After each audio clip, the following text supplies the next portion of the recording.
감정가 이하로 현재 진행 중인 호텔이다 이렇게 보시면 되겠고요. 감정가가 얼마가 나왔냐? 그 호텔에 지금 매가가 얼마입니까? 45억이죠. 감정가가 말이죠.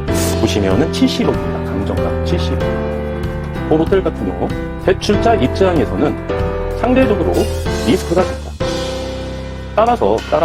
따라서 대출금을 일반 대출금보다 더 많이 해줍니다. 자, 여기에서 용도 지역을 좀 보실 줄 아셔야 됩니다. 용도 지역. 마지막으로 기대 수익률 보겠습니다. 본 호텔에 여러분 안녕하십니까? 호텔 황제입니다. 이번 시간에는 오랜만이네요. 대구 광역시에 입지하고 있는 호텔 매매 물건 현황에 대해서 말씀드리도록 하겠습니다. 본 물건은 대구 광역시에 입지하고 있는 호텔이고요. 물건 번호는 120 530번에 해당되는 호텔입니다. 사용 승인일이 2016년 12월 9일 날 사용 승인을 받았기 때문에 건물에 대한 감가가 그렇게 많이 발생된 호텔은 아니죠. 2016년 하나 기억해 주시고요. 층수는 지하 1층부터 지상 7층까지 이루어져 있습니다. 대지 면적이 상당히 높죠. 1600제곱미터, 평수는 484평입니다. 연면적도 상당히 높게 이루어져 있죠. 아무래도 2016년도에 사용 승인을 받다 보니까 연면적이 상대적으로 좀 높게 되어 있습니다. 3468제곱미터, 평수로는 1049평이고요. 현재 매가 45억에 진행 중인 호텔입니다. 소유자께서는 100% 직영 중이고요. 현재 용자가 40억입니다. 현재 용자 40억. 최대 용자 45억까지 가능합니다. 리모델링 조건부로서 말이죠. 따라서 리모델링 비용 실인수가 15억으로서 본 호텔을 취득할 수 있겠고요. 현재 월 매출도 그렇게 낮지는 않죠. 현재 월 매출이 5천만 원입니다. 그러면 현재 소유자가 보시면은 대출을 40억을 받았어요. 1금융입니다. 40억을 받았는데 현재 월 매출이 5천만 원이에요. 5천만 원. 그러면 매달 순수익이 얼마 남을까요, 여러분? 잘 모르겠죠? 예. 매달 순수익이 말이죠. 그렇게 높게 나오진 않습니다.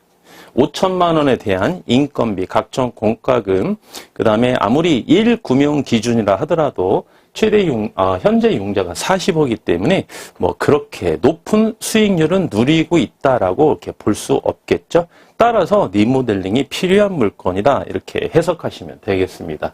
리모델링 비용은 15억 이렇게 제가 책정을 했고요. 객실수는 상당히 많습니다. 44개. 객실수가 44개고 연면적이 1049평이기 때문에 객실 평수가 굉장히 높다 이렇게 보시면 되겠죠. 주차 50대 가능합니다. 대지 면적이 484평이지 않습니까? 주차 50대 충분히 가능하고요. 용도 지역은 준공업지역입니다. 준공업지역에 대해서 잠시 후에 제가 조금 구체적으로 한번 말씀드릴게요.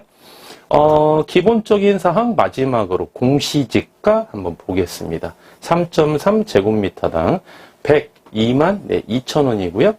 한 평으로 제가 환산했더니 공시지가가 337만 8,512원에 해당되는 대구 광역시에 입지하고 있는 호텔입니다. 본 호텔의 가장 큰 타이틀은 여러분께서 하나 각별하게 주목을 해 주셔야 하는데요.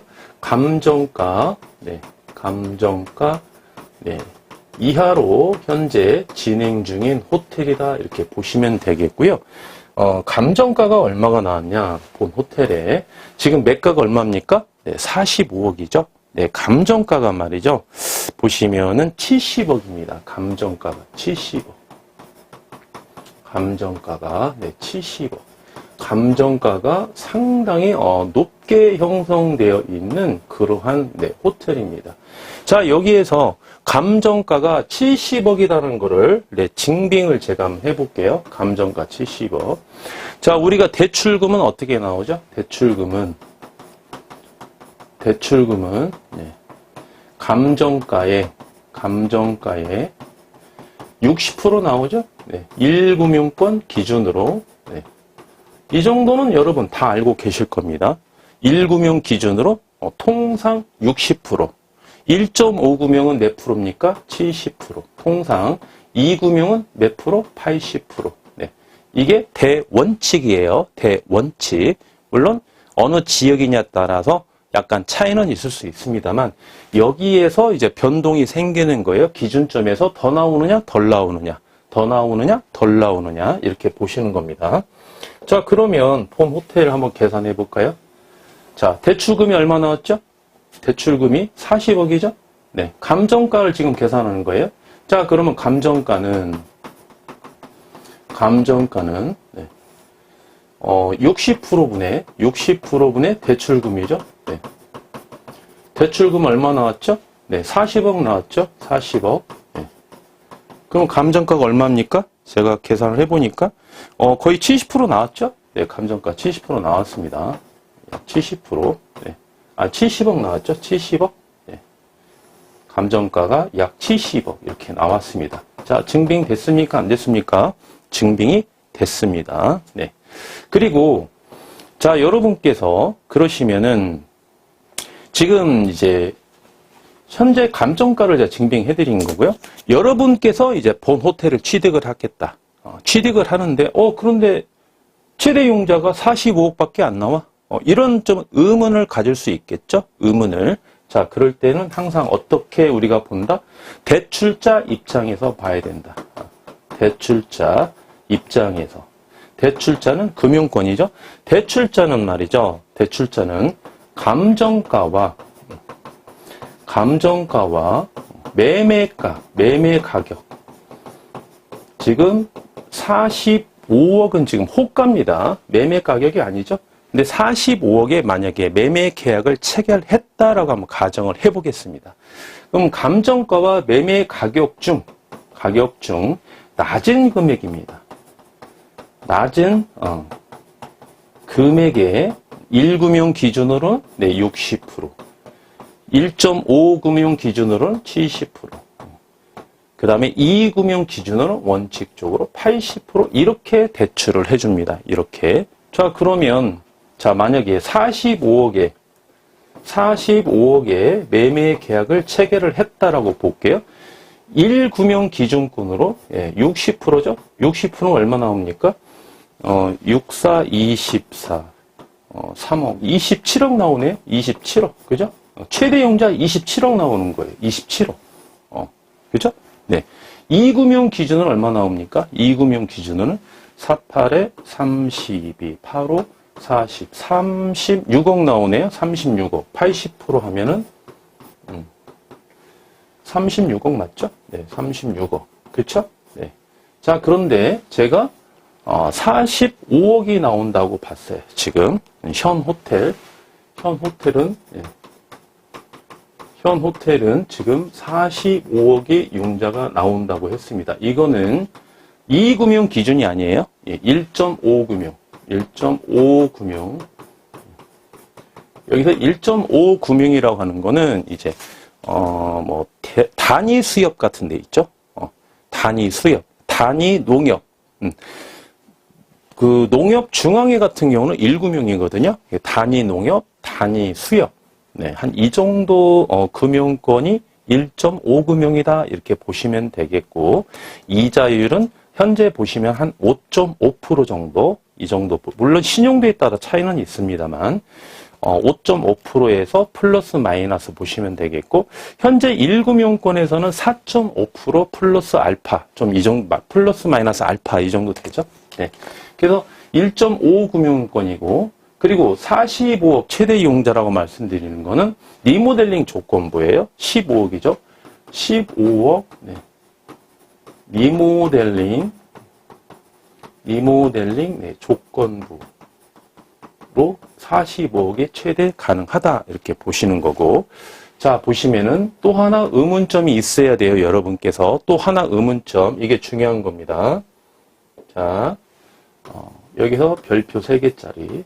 자, 항상 호텔 황제님, 최대 이용자 45억이면은 항상 매매 가격의 100%면은 거의 이금융 기준권으로 매매 가격의 100% 융자를 받을 때는 이금융 기준 아니었습니까? 거의 뭐 98% 이상 다 이금융 기준인데 이렇게 금액이 상대적으로 큰데 어떻게 1.5금융 기준으로 최대 이용자가 매매 가격만큼 100% 나옵니까? 이 정도 이제 저의 유튜브를 보시는 애독자 여러분께서는 이 정도의 이제 의문을 가지셔야 됩니다. 퀄리티가 높으시니까. 자, 거기에 대한 해답을 드리자면, 자, 대출자 입장은 감정가와 매매 가격 중 낮은 금액의 퍼센트로 우리가 대출금이 나온다고 말씀드렸죠? 네, 그런데 본 호텔 같은 경우 감정가가 70억이고 자, 매매 가격이 45억이면 대출자 입장에서는 좋은 겁니까? 안 좋은 겁니까? 대출자 입장에서는 너무 좋은 거죠. 그렇죠? 그래서 어떻다? 리스크가 적다. 따라서 융자액을 조금 더 해주는 거예요. 융자액을. 대출자 입장에서는 본 호텔 같은 경우 대출자 입장에서는 상대적으로 리스크가 적다. 따라서 대출금을 일반 대출금보다 더 많이 해준다. 그래서 우리는 이자율이 중요하기 때문에 굳이 2금융까지 안 가고 1.5금융에 한 1% 정도 이자가 더 저렴한 1.5금융을 선택을 해서 이 중간이죠. 선택을 해서 융자를 받을 수 있다. 이 근거가 뭐냐? 이 근거가 자, 항상 대출자 입장에서 고려하시라고 그랬죠. 이 근거가 뭐냐? 대출자 입장에서 최악의 경우에 원리금을 상환할 수 있느냐 없느냐를 보는 겁니다. 최악의 경우에 그러면 그때는 언제입니까? 경매로 넘어갔을 때죠. 최악의 경우에는. 그럼 경매로 넘어갔을 때 원리금 상환액을 우리가 회수할 수 있느냐 없느냐 그 리스크를 보는 거죠. 자, 감정가 얼마 나왔죠? 70억 나왔죠? 이 70억이 법정 감정가가 되는 거예요. 그렇게 되면 이 70억이 나중에는 법정 감정가가 되는 겁니다. 그러면 법정 감정가 기준으로 이제 경매를 처음부터 진행을 하는 거죠. 그렇죠? 그러면 유찰되면 좀 떨어질지언정 얼마 융자해줬습니까? 45억 융자해줬습니다. 1.5금융에서. 그러면 법정 감정가 70억 스타트해서 45억 일단 원금이죠. 네, 45억을 회수하기가 유리합니까? 불리합니까? 상대적으로 아주 유리한 거죠. 그죠? 네. 그런데 만약에 본 호텔이 감정가가 한 50억이 나왔고 지금 매가가 45억입니다. 45억 매매 가격이. 그래도 감정가가 높게 나왔죠? 나쁜 건 아니에요. 나쁜 건 아닌데 그래서 역시 똑같이 둘 중에 낮은 거를 적용을 해서 비율을 적용을 해서 융자액을 산출을 하는 방식으로 진행을 하는데 감정가가 매매 가격보다 월등히 이렇게 높게 형성되어 있다면 대출자 입장에서는 리스크가 적다. 답 나왔죠? 최악의 경우에 경매로 진행을 됐을 때 원리금 상환에 대한 회수율이 높기 때문에 그래서 대출금을 더 많이 해주는 거다. 네. 그러면 우리가 이 호텔을 취득했을 때 장점이 맞느냐 단점이 맞느냐 장점이 맞다는 겁니다. 나중에 여러분께서 본 호텔을 이제 처분하는 시간이 도래했지 않습니까? 향후에 그러면 시세 차익을 더 많이 볼 수 있는 확률이 아주 높다는 겁니다. 그렇죠? 예, 그런 것까지 여러분께서 전체적으로 좀 보실 줄 아셔야 된다는 거예요. 네, 그래서 감정가 굉장히 중요하다. 그런데 단순히 감정가가 중요하다는 것을 모르는 분이 어디 있겠습니까? 그 대신에 감정가가 딱 키워드가 떠올렸을 때 거기에서 파생되는 게 무엇인지까지도 이제는 알아야 된다. 네. 그래서 오늘 구체적으로 예를 들어서 제가 설명을 다 꼼꼼하게 다 해드렸어요. 네. 이렇게 보시는 거고, 본 호텔은 네, 리모델링이 필요한 물건이죠. 네, 리모델링 필요한 호텔입니다. 말씀드렸고요. 그 다음에 본 호텔 같은 경우는 보시면 자, 우리가 산업단지에 있습니다. 산업단지. 상권 자체가 여기는 산업단지가 있는 상권이에요. 그러면 산업단지도 여러 개가 있어요. 여러 개가. 자, 호텔을 취득을 해서 산업단지 상권에 있는 내가 호텔을 사야 되겠다. 그러면 거기에 내포되어 있는 게 뭐냐? 주로 비즈니스 손님을, 출장 손님을 위주로 나는 매출을 올리겠다. 운영을 하겠다. 왜? 왜 그럴까요? 이 호텔 중에서도 말이죠. 이 수요층이 비즈니스나 출장 고객의 비율이 아주 높은 그런 호텔은 말이죠. 운영하기가 굉장히 수월합니다. 제일 쉬워요. 별로 할 일이 없어. 직원들도 편해. 그러니까 이직률도 낮아. 그리고 다른 데보다 급여를 조금 덜 줘도 말이죠. 그래도 직원들이 이직률이 낮아. 왜? 일이 별로 없거든. 할 일이. 그래서 어떤 투자자는 그렇게 해요. 유경험자 중에. 우리 이제 예비 창업자 여러분께서 아직 경험이 없으시니까 비교가 안 되지 않습니까? 이렇게 비즈니스가 많이 있는 호텔을 취득을 하시다가 수도권에 있는 역세권에 이제 오셨어요. 처분하시고 역세권에 오니까 막 머리가 아파요. 못해 운영을. 막 머리 아파서 운영을 못해. 그냥 조금 원가 정도 그냥 싸게라도 좀 팔고 다시 비즈니스 상권으로 갑니다. 네, 비즈니스 상권으로. 왜? 엄청 운영이 편하다는 거를 느껴서 아시거든요. 단지 수익률은 조금 떨어지겠죠. 수익률은. 이런 연인 손님과 비즈니스 상권과 이런 손님이 가장 비율이 적합한 그런 호텔 매출보다는 상대적으로 조금 적게 나오기 때문에 수익률은 좀 떨어지는 건 기정사실입니다. 그렇지만 그 약간 떨어지는 수익률보다는 나는 좀 편안하게 운영하겠다. 나는 편안함을 추구하겠다. 이런 분들은 비즈니스 상권에 있는 호텔을 취득합니다. 자, 다시 와서 지금 산업단지 이야기하고 있죠? 산업단지도 여러 가지가 있는데 이 말씀을 드리려고 하는 거예요. 비즈니스 상권을 선호하시는데 나는 그러면서도 가급적 산업단지 상권에 있는 호텔을 취득해야 되겠다 그러면 반드시 저는 반드시라고 한번 접두사를 붙여볼게요. 국가 산업단지를 선택을 하셔야지 뭐 일반 산업단지나 뭐 농공 뭐 산업단지 이런 데에는 들어가시면 안 됩니다. 왜? 국가 산업단지는 말 그대로 국가나 정부에서 투자를 하고 관리를 하는 산업단지예요. 일반 산업단지는 어떻습니까? 지자체에서 관할해서 운영하는 산업단지입니다. 그러니까 정부에서 관여를 한다는 거는 뭐다? 투자 자금이 더 많다. 그리고 일반 기업에게 혜택을 더 많이 준다.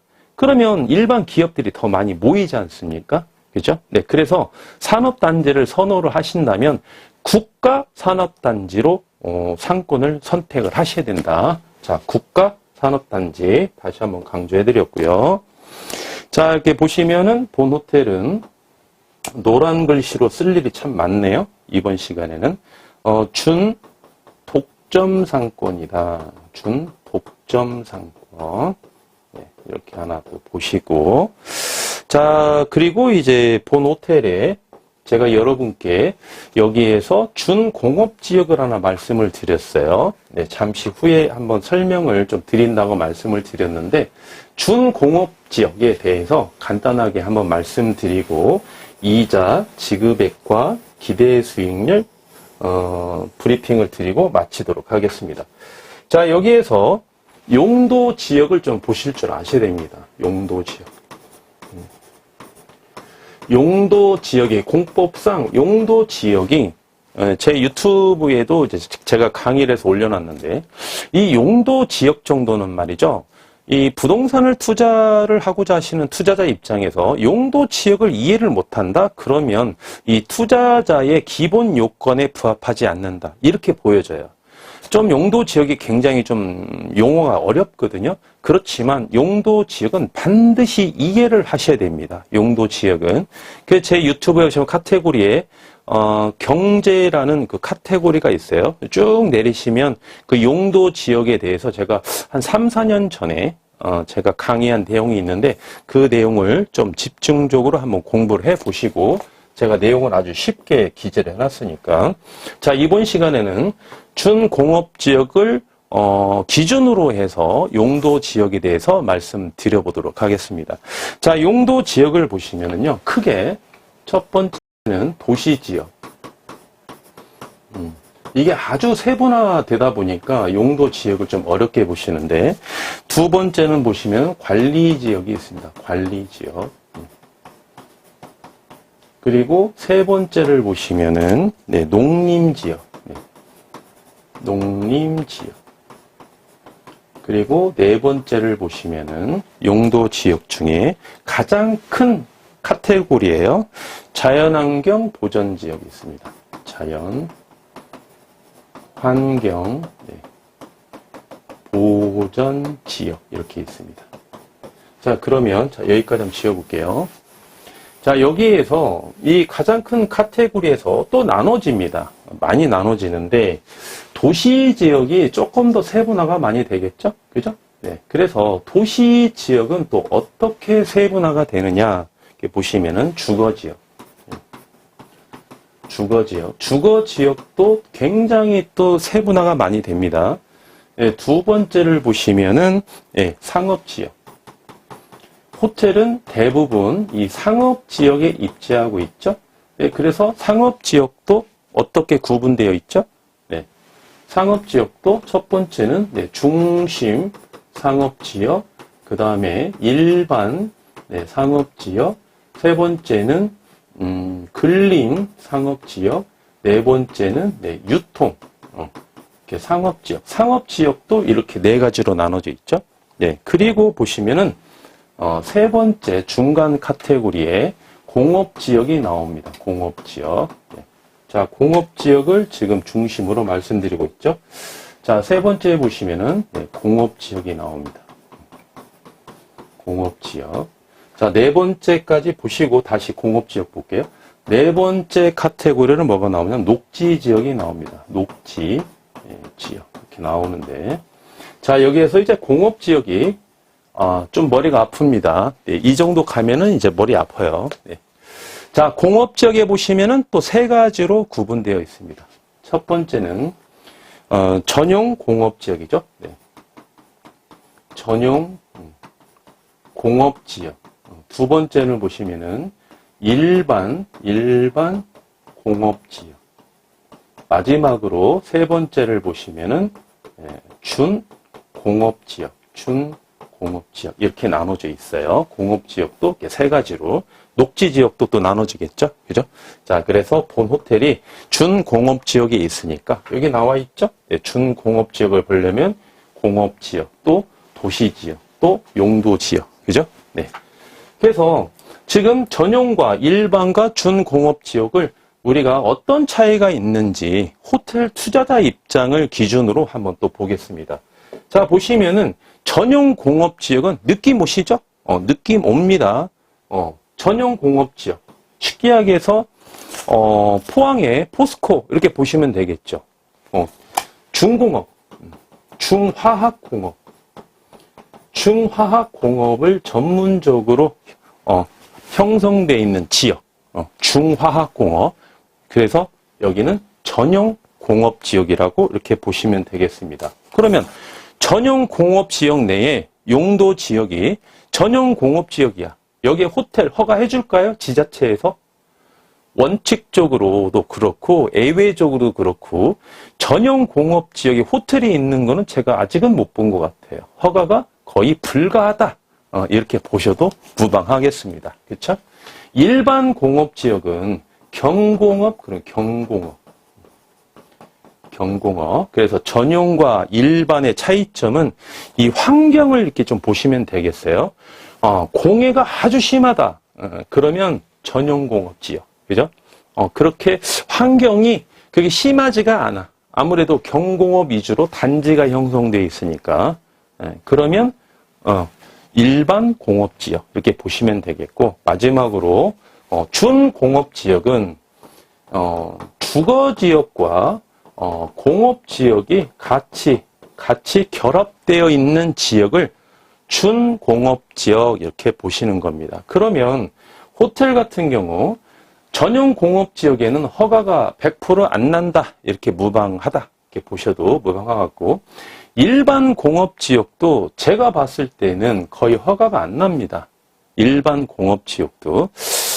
제가 호텔을 중개하면서 일반 공업지역에 호텔이 있는 거는 몇 개 본 것 같아요. 몇 개 봤는데 일반적으로 아주 과거에 용도 지역이 갈수록 우리가 좀 규제가 더 심하지 않습니까? 그러면 과거에는 조금 완화가 됐다는 이야기죠. 일반 공업지역에 조금 보기는 했는데 그렇게 많지는 않습니다. 일반 공업지역에는 여러분께서 호텔이 희박하다 이렇게 보시면 되겠고 공업지역 내에서 호텔이 허가가 난다 그러면 대부분은 준공업지역입니다. 준공업지역에는 호텔을 허가를 내줄 수 있거든요. 네, 물론 지자체의 조례에 따라서 지역이 어디냐에 따라서 보고 내주는 거지 전 국토를 대상으로 준공업지역이다 해서 무조건 호텔이 허가가 나는 건 아니다. 그 점 하나 유의를 하셔야 되겠습니다. 그래서 준공업지역은 주거와 공업이 같이 이루어진 용도 지역이다 보니까 이쪽에 호텔을 허가를 많이 내준다. 공업지역 내에서 호텔을 허가를 내주는 경우에는 그렇죠? 네, 그래서 용도 지역을 이 정도는 지금 공업지역이 오랜만에 나왔어요. 그래서 용도 지역 중에 공업지역을 이렇게 세분화해서 여러분께 좀 말씀을 드렸고요. 다시 우리는 호텔이니까 이제 호텔 이제 상권을 보는 거죠. 호텔 상권. 호텔 상권을 보는데 지금 용도 지역을 기준으로 봤을 때 이 상업 지역에 있는 호텔이 있다고 보시면 이 호텔이 A 호텔, B 호텔, C 여러 가지가 있겠죠. 이 소유권자의 이제 성향이죠. A 호텔은 연인 손님 위주로 많이 받고 B 호텔은 비즈니스 손님 위주로 호텔을 운영을 합니다. 소유권자의 성향에 따라서. 그런데 상업지역에 A 호텔의 연인 손님 위주로 하는 호텔이니까 한 80% 이렇게 받으면은요, 비즈니스를 한 20% 이렇게 받아요. 이 정도 비율로. 근데 현저하게 연인 손님이 좀 높겠죠. 그렇죠? 그러면 B 호텔 같은 경우 비즈니스 위주로 받는다고 그랬죠? 그러면 연인 손님이 한 30%, 비즈니스를 한 70% 이 정도 받아요. 이 정도. 용도 지역이 상업 지역일 때는. 왜 그렇죠? 접근성이 좋으니까. 접근성이. 자, 여기에다가 다시 한번 판서해 볼게요. 이쪽 지우겠습니다. 자. 이런 여러분께서 상권을 분석할 때 말이죠. 이 호텔 몇 개 있고 술집이 몇 개 있고 그 다음에 그 식당이 몇 개 있고 아주 이건 기본적인 깔고 가야 돼요. 깔고 가야 되고 용도 지역을 딱 보면서도 상권 분석을 가미를 해서 보실 줄 아셔야 됩니다. 가미를 해서. 자, 보시면은 상권의 기본 베이스는 이렇게 돼 있어요. 자, 이렇게 보시면은 여기가 상업지역입니다. 상업지역. 제가 말씀드리는 상업지역은 이 상업지역 내에서 호텔이 들어와 있는 상업지역이죠. 같은 상업지역이라서 이쪽에 호텔이 좀 많이 들어와 있어요. 이쪽에 호텔이. 그 다음에 배후로 이렇게 되어 있는 게 배후로 되어 있는 게, 자, 보시면은 이제 같은 상업지역이라도 이쪽은 이제 업무시설이 들어요. 업무시설.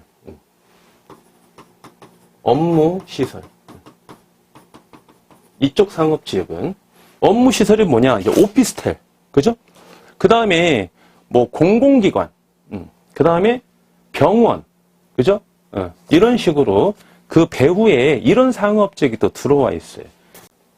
그리고 그 다음에 배후에는 뭐가 들어와 있습니까? 일반적으로 보시면 네, 그 다음 외곽에는 이제 주거지역이 들어와 있죠. 네, 주거지역이 이렇게 형성되어 있습니다. 주거지역이 일반적으로. 네, 이쪽은 이제 주거지역이에요. 주거지역이기 때문에 뭐 아파트도 들어와 있겠고요. 또 아니면 뭐 이쪽에 공원이 들어와 있겠죠. 주거지역 일부에 이렇게 공원이 이렇게 들어와 있을 거예요. 그렇죠? 네, 그러면 지하철이 어디로 지나가죠? 지하철이 어디로 지나갑니까? 지하철이 이 밑으로 이렇게 지나가는 거죠. 지하철이 이 밑으로. 네. 그래서 몇 번 출구 이렇게 되어 있는 거죠. 대부분이 이렇게 형성되어 있습니다. 상업지역은. 그래서 상업지역이 연인 손님도 많이 올 수 있고 비즈니스 손님도 많이 올 수 있는데 이 접근성이 좋잖아요. 생활권 내에서 접근성이 좋아. 그래서 연인 손님도 많이 오는 거예요. 자, 이거를 말씀드리려고 그림을 그린 거고, 그러면 공업지역, 용도지역이 공업지역이야. 공업지역 내에서 어떤 용도지역이다? 그렇죠. 준공업지역이죠. 준공업지역에도 A 호텔이 있을 수 있고 B 호텔이 있을 수도 있겠습니다. 그죠? 그러면 공업지역은 이렇게 상업지역처럼 주거지역에서 업무시설에서 오시는 손님들이 접근성이 좋지 않겠죠. 접근성이. 그죠? 네. 자. 이쪽이 상업지역입니다. 상업지역. 그러면 공업지역에 상업지역에 인접해 있을까요? 아무래도 조금 떨어져 있겠죠. 아무래도 좀 떨어져 있습니다. 상업지역이 좀 떨어져 있어요. 공업지역이. 예. 아무래도 이제 국가산업단지처럼 이렇게 형성되어 있기 때문에 좀 떨어져 있겠죠. 네. 이렇게 지가가 비싼 데에는 공업적으로 할 수 없기 때문에 좀 떨어져 있습니다. 이동거리가 있겠죠. 그래서 이쪽에 있는 손님이 굳이 여기까지 올 필요가 없다는 거예요. 어떤 손님들이? 연인 손님들이 접근성이 좀 취약합니다. 접근성이. 물론 해당 호텔에 바로 옆에 보시면은요. 1:1 드라이빙 무인텔도 있어요. 1:1 드라이빙 무인텔. 그 사람은 호텔을 잘 못 지은 거죠. 설계 자체를 잘 못한 거예요. 접근성이 떨어지는데 거기에다가 그 1:1 드라이빙 무인텔을 짓는다는 그 발상 자체가 하자인 겁니다. 하자. 예. 수익률을 높게 누릴 수가 없어요. 이거는 무조건 맞는 이야기입니다. 제가 지금 그 근거를 말씀드리고 있는 거죠. 네. 공업지역은 연인 손님과 비즈니스 손님의 비율을 봤을 때 A 호텔 같은 경우 이 손님이 나는 그냥 연인 손님 포기해. 그냥 출장 손님만 받을 거야. 그런 경우에는 연인 손님이 한 매출 5% 정도밖에 안 나와요. 그리고 출장 비즈니스 고객이 거의 95%입니다. B 손님은 나는 그래도 연인 손님을 조금 받고 싶어. 비즈니스 손님은 물론 받되 나는 조금 신경을 쓰고 싶어. 그러면 연인 손님이 한 10% 정도. 그 다음에 비즈니스가 90%. 이 10%는 대실 플러스 숙박이죠. 거의 손님이 비즈니스 손님이라는 거예요. 자, 그러면 공업지역에서 우리가 수익률을 높이려고 하면은 어떻게 된다? 우리가 손님은 크게 두 가지로 나눌 수 있죠. 대실 고객과 숙박 고객을 두 가지로 나눌 수 있어요. 자, 용도 지역이. 자, 여러분 집중해서 들으셔야 돼요. 자, 공업지역은 연인 손님이 접근성이 떨어진다고 그랬죠. 상대적으로 대실 손님을 받기가 어떻다? 취약하다. 대실 매출을 올리기가 상대적으로 어렵다. 그러면 이 95%, 90%를 숙박 손님으로 매출을 올려야 되거든요. 그럼 어떻게 됩니까?